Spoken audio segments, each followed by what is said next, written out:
So we welcome in Anthony McCarron and Chris Lopresti for Table Talk as we continue with the Yamamoto talk. Guys, both the Mets and the Yankees, very hopeful that Yamamoto was going to come to New York. We know what happened. Anthony, what's your reaction that Yamamoto chose L.A. and chose Ohtani over New York? Well, first off, Nikki, I'm disappointed that we're not going to see him get to pitch often in New York like we would have had he gone to the Mets or the Yankees. And then my next thing is that I think he wanted to be a Dodger all along based on the fact that they apparently never went back to the Mets after the Dodgers said, well, we'll match 325.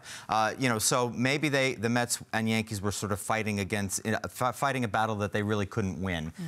Now, that being said, it's still a bad miss for both teams, especially because the Mets made it pretty darn clear that he was their big-ticket free agent this offseason, the one elite guy, CeeLo, that they were going to go for. And they didn't end up with the guy. I don't, the circumstances are whatever they are, but the bottom line is they didn't get him, neither did the Yankees, who desperately need pitching, so it's sort of empty. Yeah, I think for both sides, I mean, look, the disappointment is clear. This is a target that both teams were after from early on in the offseason. It's starting to feel like, not in every scenario, in every case, but some of these bigger ticket free agents, almost you get the sense maybe using the New York teams and the New York market a little bit to drive up the price. And you made the point of, it's always seemed like in the end result, what he wanted was to go to the Dodgers and, got Steve Cohen to make the largest bid. The Yankees put on the full court press. I mean, just hours before the agreement comes out, you got Aaron Boone there talking about, well, he's this cool dude, and we gave him the 18 pinstripe jersey. His if he wants to keep it. I mean, the statement from Steve Cohen, we did everything we could. I mean, basically bowing at the feet of this guy who's never thrown a pitch in the big leagues and ultimately couldn't woo him here. So I understand there's a lot to be said for what the Dodgers are doing right now, the roster they've put together, certainly the financial, all that they have and that they can throw money-wise at players right now.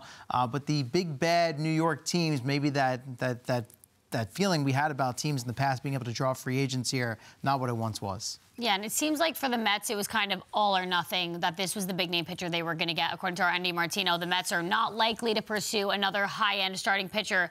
CeeLo, what do you think this means for the Mets rotation? What do they go to from here? I think what Andy's reporting makes a lot of sense, just in that, you don't want to now sort of make that rush move to, oh, we didn't get Yamamoto, we got to pivot to something else and throw money at somebody just to throw money at them. Heck, Yamamoto has his own question marks because we haven't seen him pitch in the big league, so I don't think it's going to be, well, let's pivot to the likes of a Blake Snell or Jordan Montgomery.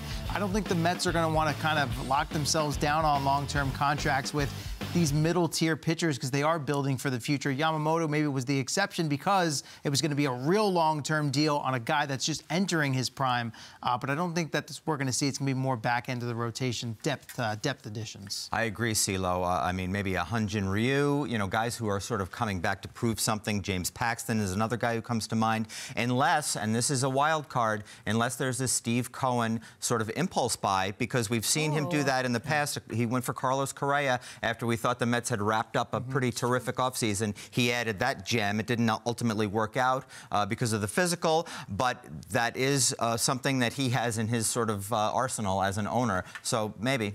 Or a trade. Can't discount the trade. You never know. You just never know. We can never count anything out. As for the Yankees, after getting Juan Soto, there was a sense of optimism that they get Yamamoto, the dynasty is back. Anthony, do you think missing out on Yamamoto changes that? Is the dynasty still about to be back? Only if they sort of sit on their Juan Soto acquisition and say, like, oh, okay, we did our thing this winter. Yamamoto didn't work out. Okay, got it. But I think that they're in a position to pivot to another big name here and get somebody else in a big pitcher, relief, anything.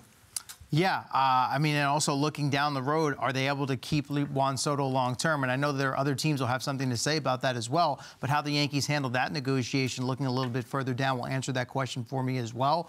But pitching-wise, absolutely, there has to be some additions. And also the guys that they have in place right now need to pitch a little bit better. Garrett Cole now withstanding.